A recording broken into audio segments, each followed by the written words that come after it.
మాజీ సర్పంచ్ గారు చంద్రన్న గారు, తిరుపతి గారు, అదేవిధంగా పెద్దలు శ్రీనివాసరావు గారు, శ్రీహరి గౌడ్ గారు, గ్రామ మాజీ సర్పంచులు, జెడ్పీటీసీ గారు, అదేవిధంగా మా గంగపుత్ర సోదరులు సోదరీమణులు అందరికీ పేరు పేరున నమస్కారం.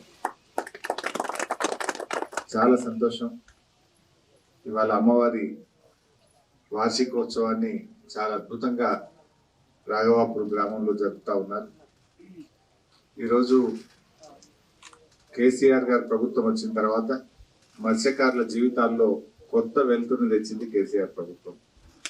దాదాపు 1000 కోట్ల రూపాయలు ఖర్చు పెట్టి అడిగిన వాళ్ళందరికీ లోనాలు, అడిగిన వాళ్ళందరికీ ఆటోలు, అదే విధంగా కొంతమందికి 4 వీలర్స్, అట్లా పెద్ద ఎత్తున రాష్ట్రంలో మత్స్యకారులకు అందించారు.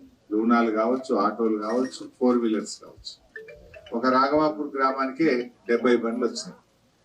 అంటే అట్లా దరఖాస్తు పెట్టిన ప్రతి ఒక్కరికి కూడా మత్స్యకారులకు వలలు గాని, బండ్లు గాని, ఐస్ బాక్సులు గాని, మహిళా సంఘాలను కూడా ప్రోత్సహించింది బీఆర్ఎస్ ప్రభుత్వం.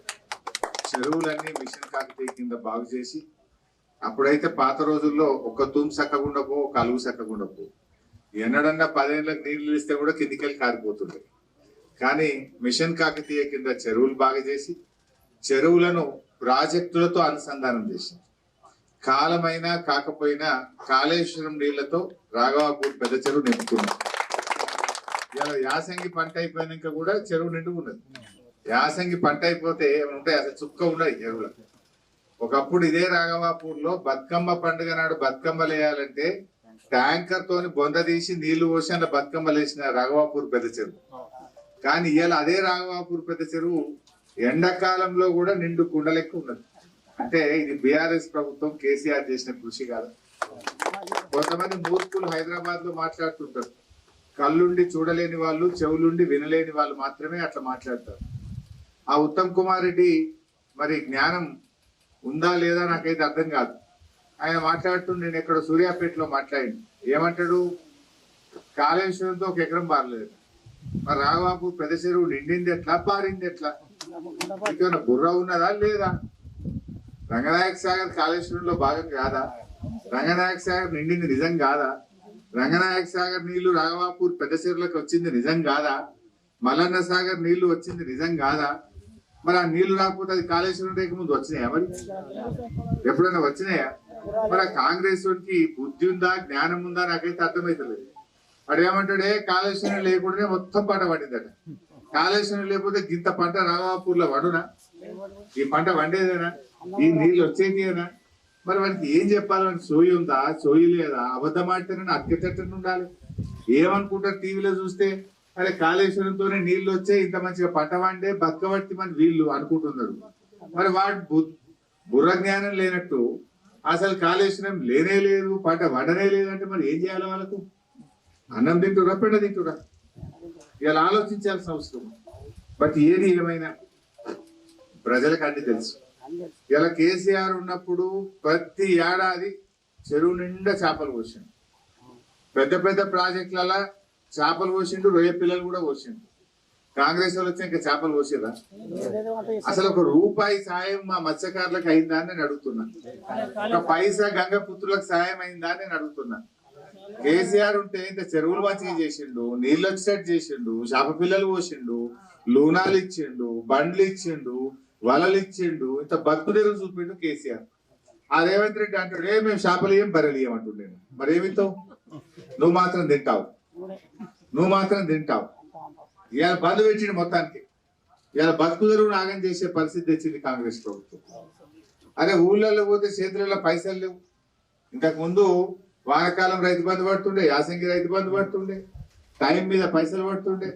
రేవంత్ రెడ్డి వచ్చినాక మన వానకాలం ఎగదొప్పిండు. ఇప్పుడు యాసంగికి 2 ఎకరాలకు వేసిండు, చారడు ఇచ్చిండు, బారణ ఎగ్గొట్టిండు. రుణమాఫీ అన్నాడు, పావులు అయింది, 12 మందికి ఎగ్గొట్టిండు. ఆ రుణమాఫీ కూడా పావుల మందికి అయింది, 12 మందికి ఎగ్గొట్టిండు. అంత మోసం. దవాఖానలో పోతే కేసీఆర్ కిట్ బంద్ అయిపోయింది, బతుకమ్మ సీరియల్ బంద్ అయిపోయినాయి.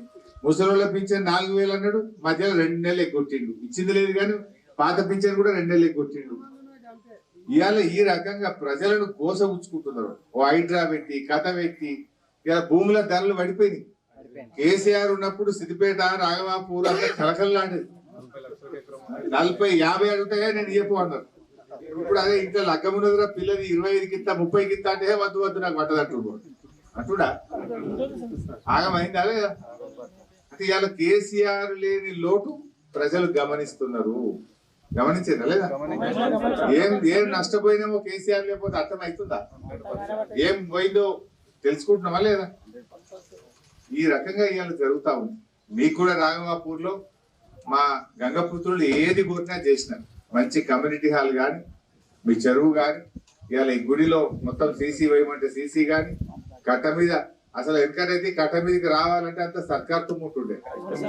బ్రహ్మాండమైన సీసీ రోడ్ పోసాం చెరువు కట్ట మీద పోసామా లేదా? గుడి దాకా రోడ్ అయింది, గుళ్ళ సీసీ అయింది. మేము కమ్యూనిటీ హాల్ పెద్దది బ్రహ్మాండంగా అందరికంటే ముందు కట్టించిన అనుకుందా? ఏ తప్పదు. మనం గంగమ్మ తల్లి ఆశీర్వాదం ఉండాలంటే సర్ది తిన్న రేవు తలవాలి. సర్ది తిన్న రేవు తెలిస్తే గంగమ్మ తల్లి ఇంకా మంచిగా ఆశీర్వాదం ఇస్తుంది, బరకత్ ఉంటుంది. అంతేనా లేదా? ఇవాళ ఏమన్నా ఇచ్చింది ఉన్నది? ఏమన్నా ఏడాది అర్థం 2 ఏళ్ళ కాంగ్రెస్ వాడు వచ్చి ఏమన్నా ఒక పైసా పని అయిందా మీకు? ఒక పైసా ఉన్నాయి ఊడవీకుడు తప్ప, ఉన్న రైతు బంధు బంధవుడు తప్ప ఏమన్నా అయిందా? ఒక్కసారి ఆలోచించారు. ఇవాళ రైతు బీమా కూడా బంధు పెట్టింది. 4 నెలలే దాని పైసలు కట్టలేదు. ఎంతో మంది చచ్చిపోతే దినవారం వెళ్ళక ముందు 5 లక్షలు ఇచ్చి బ్యాంకులు వేసింది కేసీఆర్. 226 మందికి వచ్చినాయి. ఇప్పుడు అది కూడా ఇప్పుడు 6 నెలలే కట్టలేదు రేవంత్ రెడ్డి. అంటే మాటలు కోడలు దాటుతాయి, చేతలు గడప దాటి ఉంటాయి. అన్ని ఉత్తుత్త మాటలే. టీవీ పెడితే అంత తిట్టుడు తప్ప బూతులు తప్ప ఒక్కటన్నా మంచి పనికొచ్చే పని మాట్లాడతారు ఎప్పుడన్నా? ఇగో ఇవాళ ప్రజలు కూడా మెల్లమెల్లగా అర్థమైంది. మళ్ళా కేసీఆర్ రావాలి, మళ్ళా బీఆర్ఎస్ రావాలని ఇలా ప్రజలు కూడా ఎదురు చూస్తున్నారు కేసీఆర్ కోసం. సో ఇవన్నీ కూడా మీరు కూడా ఆలోచన చేయండి. ఊళ్ళో కూడా మాట్లాడుంది. ఎందుకంటే మనం మంచిగా చేసుకున్నాం. రాఘవాపూర్ అంటే నాకు కూడా ప్రత్యేకమైన శ్రద్ధ ఉండే. 4 దిక్కుల 4 రోడ్లు మీరు ఎడదిక్కు కడితే అడుగు ఊరు నుంచి రోడ్లు వేయించినాం. ఊళ్ళో డబుల్ రోడ్ చేసుకున్నాం. బ్రహ్మాండమైన స్కూల్ అంటే కట్టించినాం.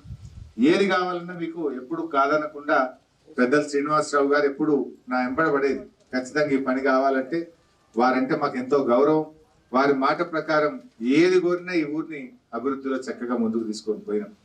మరి రాబోయే రోజుల్లో కూడా తప్పకుండా మా గంగపుత్రుల కోసమైనా మా రాఘవాపూర్ గ్రామం కోసమైనా నా శాయశక్తుల మీ సేవ చేస్తాం, మీ కోరికలు నెరవేరుస్తాం. మీకోసం ఇంకా ఏమైనా పనులున్నా కూడా తప్పకుండా ముందుండి నడిపిస్తామని చెప్పి మీ అందరికీ తెలియజేస్తూ నమస్కారం.